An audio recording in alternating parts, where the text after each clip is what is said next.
Good afternoon મિત્રો, જય શ્રી કૃષ્ણ બધાને. નમસ્તે, તમને સ્વાગત છે મારા વ્લોગમાં. આજે વ્લોગ ચાલુ થઈ રહ્યો છે ગાડીમાં બેઠા બેઠા. હું ઘરે જઈ રહી છું, સેટરડે છે અને વાગી ગયા છે 5:30. હું બહુ જ ખુશ છું કેમ કે ઘરે જવાનું છે.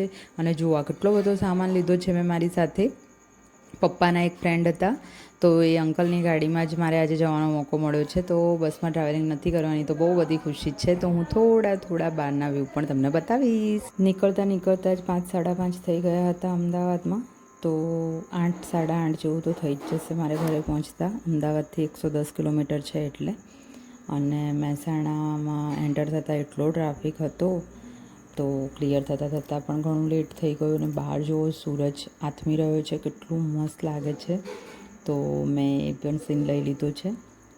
અને તમે લોકો મારા વિડીયોમાં શું અલગ જોવા માંગો છો, હું મારી મમ્મી જોડે કોઈ Q&A કરું કે નહીં, અને એના શું ક્વેશ્ચન હશે બધું મને આન્સર કરજો. મહેસાણામાં એન્ટર થતાં સહયોગવાળાની દુકાનનું તો તમે બધાએ જોયું જ હશે.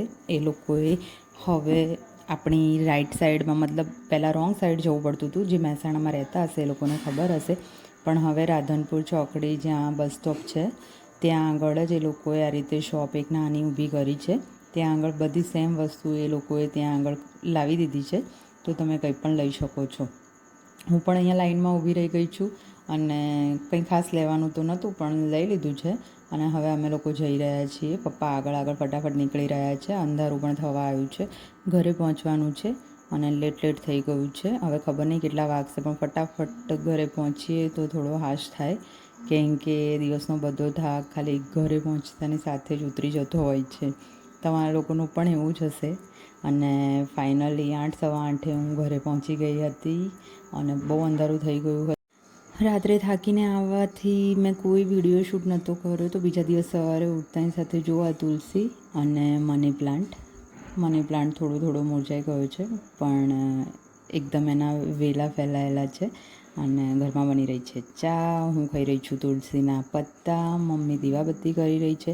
અને આજે મારા એક ફુવા, જે હમણાં 2 મહિના પહેલાં એમનું મરણ થયું હતું, એમના ત્યાં જવાનું છે મળવા માટે કોઈને. તો હું મહેસાણા જવા માટે નીકળવાની છું. તો હું નાહી ધોઈને રેડી થઈ ગઈ છું અને મમ્મી બનાવી રહી છે ઘી. અને કોણ ઘી ઘરે બનાવો છો એ જરૂરથી કમેન્ટમાં કહેશો. મમ્મા જમવાનું પણ બનાવવા લાગી છે, કેમ કે આજે હું હેલ્પ નહીં કરાવી શકું. અમારે થોડું સવારે 10, 10:30 નીકળવાનું થયું હતું. પપ્પા અહીંયા આરામથી ટીવી જોઈ રહ્યા છે, પણ ટીવીમાં અત્યારે કશું આવી નથી રહ્યું. અને જો ઘી થોડું બનવા લાગ્યું છે તો એનો કલર પણ ચેન્જ થવા લાગ્યો છે. મારી કાકાની છોકરી શ્રદ્ધા, એની છોકરી છે આ બીરવા, એ લોકો આવ્યા હતા તો એમની જ ગાડીમાં મારે જવાનું છે. કેટલી ક્યુટેસ્ટ લાગે છે, પણ એને હું ગમે તેટલું કંઈ બી પૂછું તો એ કશું જ આન્સર નથી કરતી. અને જો આવી નાની જીવાત તમે લોકો ગામડામાં જ જોઈ શકશો આ બધું.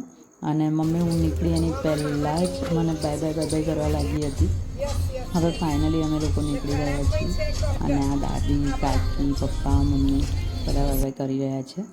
હવે થોડા આગળ આવ્યા તો ગાયોનું એકદમ ઝુંડ હતું, તો મને થયું લાવો થોડું ફરીથી શૂટ કરી લેવા દો. હવે અમે લોકો જઈ રહ્યા છીએ મહેસાણા. ત્યાં આગળ મેં કંઈ વધારે શૂટ નહોતું કર્યું, ખાલી ફૂવાનો એક ફોટો લીધો હતો, કેમ કે એટલું સારું પણ ના લાગે. એમના જ ઘરે અમે લોકો ગયા હતા. અને આ ફોઈ છે અને આ એમના 2 દીકરા અને મારા કાકાની છોકરી શ્રદ્ધા છે. શું તારું નામ બોલો ફટાફટ. નામ બોલ.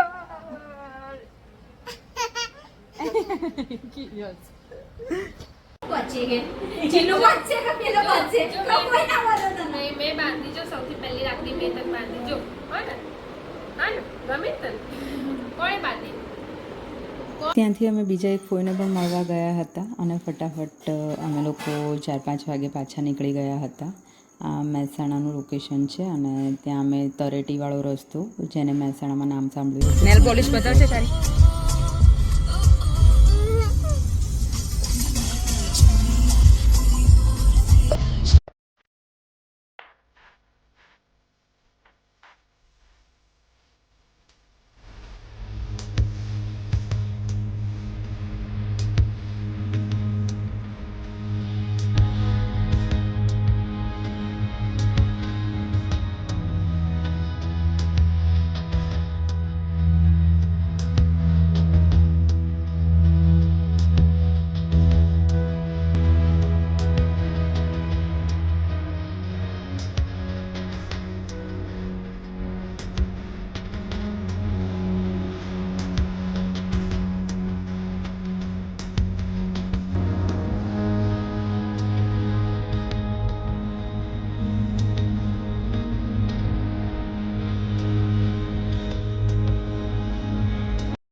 તમારામાંથી કેટલા લોકો જોઈન્ટ ફેમિલીમાં રહે છે કે આ રીતે કાકાઓ કાકી ભાઈ લોકો મમ્મી લોકોને બધા સાથે બેસીને વાતો કરી શકે? અમે લોકો હું જ્યારે પણ ઘરે જાઉં છું ત્યારે કાકા લોકોને આ રીતે મળવા આવે છે. અત્યારે કંકોડાની સિઝન ચાલે છે તો કાકી લોકોને સંભાળી રહ્યા છે.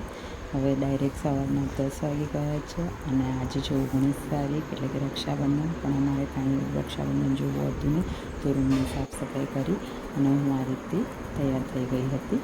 અને હવે જોઈએ છીએ કે રાખડી બાંધીશું કે કેટલા વાગે બાંધીશું કે કેટલા વાગે નહીં. મમ્મીને આસ્થાને અહીંયા આરામથી બધા બેઠા છે અને મને ભૂખ લાગી છે તો હું ખાઈ લઉં છું થોડી મકાઈ જે મમ્મીએ સવારે બાફી અને પછી મસ્ત તેલમાં વઘારી હતી. અને જો બાજુમાં પણ તમે જોયા હશે કે કંકોડા જ પડ્યા હતા. સવાર સાંજ અમારા બંને ટાઈમ અત્યારે એક ટાઈમ તો કંકોડાનું શાક બને જ છે. અહીંયા ને 2 મિનિટ બીજી તો કોઈ વાત કે ચીત નહીં.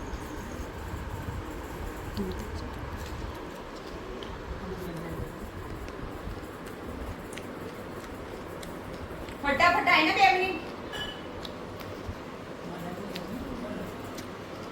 તો હું મારા આટલા આમ સીધા સીધા કટ કરાવી દઉં. ના કોઈ મસ્ત વાત દે આમાં. થોડા આટલા આટલા સુધી આટલા. આ બિલકુલ કરાવવાની જરૂર નહીં. તકલાદી લાગશે તને. આ ચોખ્ખું ચટણી.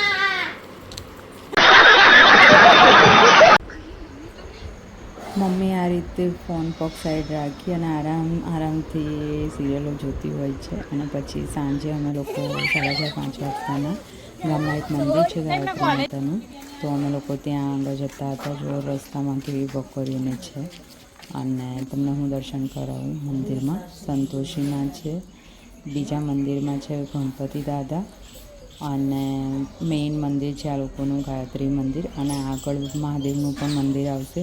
હું આસ્થા કાકી અને મમ્મી આટલા લોકો અમે મંદિરમાં આવ્યા હતા.